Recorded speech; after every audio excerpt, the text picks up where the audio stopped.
the study of the Department of Consumer Affairs, which I may refer to as the agency or DCA during this video. On behalf of the entire subcommittee, including Representative Cromer, Representative Guest, Representative Kirby, Representative Smith, and myself, I want to thank all who have participated. The oversight process is a public process, and we appreciate the time members of the public set aside to contribute to this study. The subcommittee report includes 15 findings. Findings: note information a member of the public or General Assembly may seek to know or on which they may desire to act. The General Assembly has charged DCA with administering, interpreting, and enforcing over 120 statutes, including the South Carolina Consumer Protection Code. According to agency staff testimony, Maine is the only state whose consumer protection agency provides a similar set of services to its consumers. Most states provide consumer protection services across multiple government agencies. At the public input meeting held on February 23, 2023, the committee received testimony from the South Carolina Automobile Dealers Association leadership and several of its members regarding their relationship with DCA. Complaints were levied against the agency regarding perceived government overreach, onerous DCA inspection practices, and hostility toward the motor vehicle industry. Industry complaints led to the passage of Act No. 45 of 2023, which amended South Carolina Code Section 37-2-307, which governs how DCA investigates motor vehicle dealer compliance with respect to motor vehicle sales contract closing fees. According to DCA staff testimony, 45% of agency revenues come from funds appropriated by the General Assembly. The other 55% of revenues are generated through fees and fines associated with regulating industries under the agency's purview. Additionally, the agency does not have authority to unilaterally adjust fees and fines to address the operational needs of the agency. Any change would require approval from the General Assembly. DCA's consumer advocacy work requires the utilization of expert witnesses and consultants. According to agency staff, expert witnesses and consultants were DCA's largest fixed cost expense in 2023 at 25% of total operating expenses. There is a direct correlation between DCA's ability to effectively represent consumer interest and funds available for experts and consultants. DCA provides a variety of services to assist consumers and businesses as they operate in the marketplace. According to agency staff, over 30 specific topic presentations were presented to groups across the state in recent fiscal years. Of the state's 46 counties, 13 have not been visited by DCA staff. The 13 counties not visited by DCA in the last 5 years are some of the state's most rural areas. The development of interagency partnerships has assisted DCA with reaching South Carolina consumers. The agency's effort to partner with the Department of Corrections, for example, has yielded positive returns. DCA staff provide monthly webinars to inmates scheduled for reentry regarding credit reports, credit scores, identity theft, remediation, and other consumer-related topics. DCA processes and mediates written consumer complaints seeking to find a fair resolution for consumers and businesses. In fiscal year 2023, the top consumer complaint categories were related to vehicles, real estate, and contractors. DCA is the administrator and enforcer of laws governing consumer credit transactions and has responsibility for 12 industries. According to agency staff, DCA's name and contact information must be provided to consumers for the following industries: mortgage brokers, cable providers, timeshare resellers, continuing care retirement communities, renewable energy retailers, and professional employer organizations. The state's ability to effectively monitor and develop policies and regulations for HOAs is limited, since HOAs are not required to register with any state or local authority. According to agency staff, the only way to identify an HOA is if it was registered as a limited liability company or corporation, have homeowners or associate in its name, or is registered as a nonprofit corporation. DCA's commission is composed of 9 members. 4 seats are vacant and 5 members are serving in holdover status. The absence of a full slate of commissioners creates challenges as agency leadership looks to the commission for guidance, and the public entrusts the commission to hold agency leadership accountable.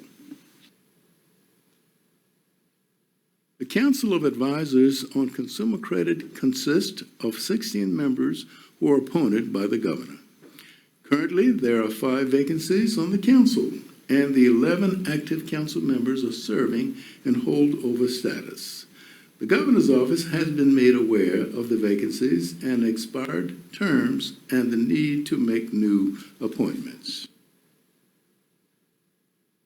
According to agency leadership, DCA's goal is to visit 25% of licensees annually across all industries licensed by the agency. This goal reflects the agency's available resources, not its desire to visit licensed businesses under its statutory purview. The potential for risk in an industry dictates how agency resources are distributed. DCA aggregates various forms of consumer data to assist the General Assembly with the development of policies designed to help safeguard consumers as they participate in the marketplace. The agency's mortgage log data report, for example, requires mortgage brokers and lenders to submit specific information regarding the mortgage application process. Understanding the data provided may pose a challenge, as policymakers must review this information to make independent determinations. DCA is statutorily required to collect HOA consumer complaint data and report this information to the public, governor, and General Assembly on an annual basis. Consumers who contact DCA are at times confused regarding the agency's usefulness, as the agency does not regulate HOAs, administer the HOA Act, nor enforce the HOA Act. While the agency does not perform these tasks, DCA does provide guidance and mediation to assist in dispute resolution. The General Assembly passed the Consumer Protection Code Revision Act of 1982 in response to the near collapse of the consumer credit market. The legislation, in part, required creditors establishing rates above 18% to submit a maximum rate schedule to DCA and to post the schedule in a conspicuous place at the creditor's place of business. According to agency staff, DCA has seen rates as high as 850% issued on a maximum rate schedule. Through 14 recommendations, the subcommittee seeks to address some of the issues needed in the findings, as well as opportunities for modernization of laws. With any study, we recognize these recommendations will not satisfy everyone, nor address every issue or potential area of improvement at the agency. As noted in the finding number 13, DCA does not include statements or opinions in an executive summary to provide context to data provided in the mortgage log data report, state of credit report, nor homeowners association complaint report. To assist stakeholders, each report should include a summary of significant findings, an explanation regarding how consumers have been affected, and present policy recommendations when warranted. DCA is divided into 6 divisions: administration, advocacy, consumer services, legal, public information and education, and identity theft unit. While the agency has broad agency-wide accountability goals, distinct metrics at the division level may allow for more focused accountability. Agency leadership should evaluate each division and determine the efficacy of metrics, if present, and ensure future implementation of division-specific metrics. Generating public awareness of DCA has been a challenge for agency staff. Agency leadership cited insufficient staffing and limited funding as the primary contributing factors associated with this issue. The Department of Parks, Recreation, and Tourism has offered to provide DCA technical assistance as staff work to develop a marketing strategy designed to raise the agency's profile. PRT's team of marketing staff have proven outcomes, having successfully implemented a marketing strategy at the state and national level. DCA's divisions webpage identifies the agency's 6 divisions and provides a description of each division's responsibilities. Prior to the publishing of this report, 3 of the 6 divisions presented did not provide a picture of the division senior executive nor their official title. Agency staff have since updated the website. According to agency testimony, data provided in the mortgage log report is meant to inform the General Assembly of activity in the mortgage lending environment. In the approximately 14 years since the legislation passed, no review or analysis of the efficacy of the law has been performed. DCA staff should study the impact of this law and submit a report of findings and recommendation to the committee within 1 year of approval of the study report. DCA provides a variety of trainings to assist in the facilitation of information meant to educate both consumers and businesses. As the administrator statutorily tasked with licensing or registering 12 industries, violations of law may require DCA staff to issue fines. The agency should ensure a licensed or registered business is aware of its rights provided in state law regarding disputes specific to fines imposed by the agency.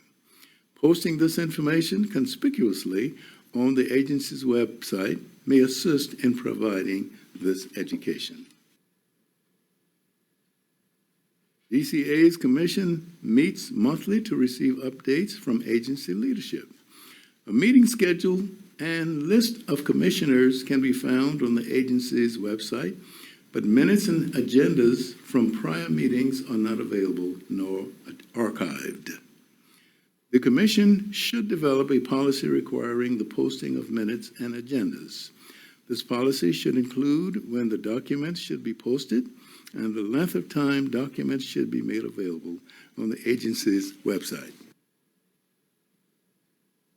To create a thriving relationship with the business community, DCA should host annual meetings with trade associations, businesses, and regulated industries licensed or registered by the agency.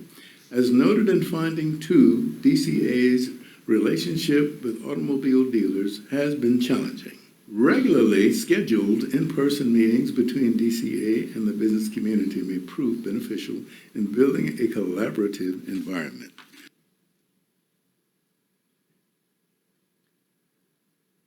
Of the 12 regulated industries licensed or registered by DCA, only 6 are required per statute to provide a disclosure to consumers with DCA's contact information. The committee recommends the General Assembly consider requiring all regulated industries licensed or registered by DCA to provide a disclosure notice to consumers who are engaged in official business with the licensed or registered entity. Chapter 25 of Title 37 directs DCA to enforce laws governing limitations on dispensing of contact lenses. These products are prohibited from being dispensed without a prescription and fitting. The committee and leadership at DCA and the Department of Labor Licensing and Regulation believe enforcement of the statute should reside at LLR. Timeshare contractual agreements lock consumers into a lifetime commitment with limited right of rescission. Given the lifelong permanency of the contract, agency staff recommend amending statute to allow consumers 10 days instead of 5 to cancel the contract after the initial contract signing date. The committee recommends the General Assembly consider amending existing law and institute the 10-day cancellation period. Per South Carolina Code Section 27-30-340, DCA is required to collect certain data from consumers filing complaints against HOAs.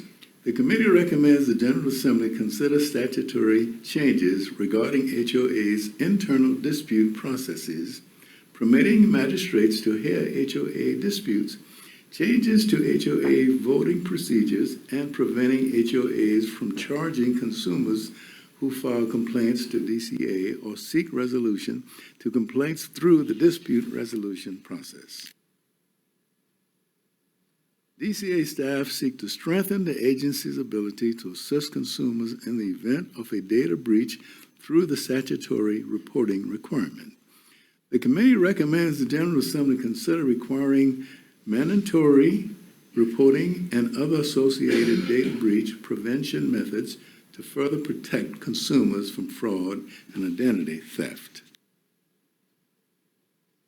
As noted in finding number 15, lenders operating in the state have submitted maximum rate schedules that include interest rates as high as 850%. The committee recommends the General Assembly consider additional legislative action to mitigate predatory lending. This brings us to the end of the presentation. More information, including the full report with detail about the recommendations and findings, is available on the committee's website. I want to thank all those at the agency for their hard work during the study. Thank you for your time and attendance.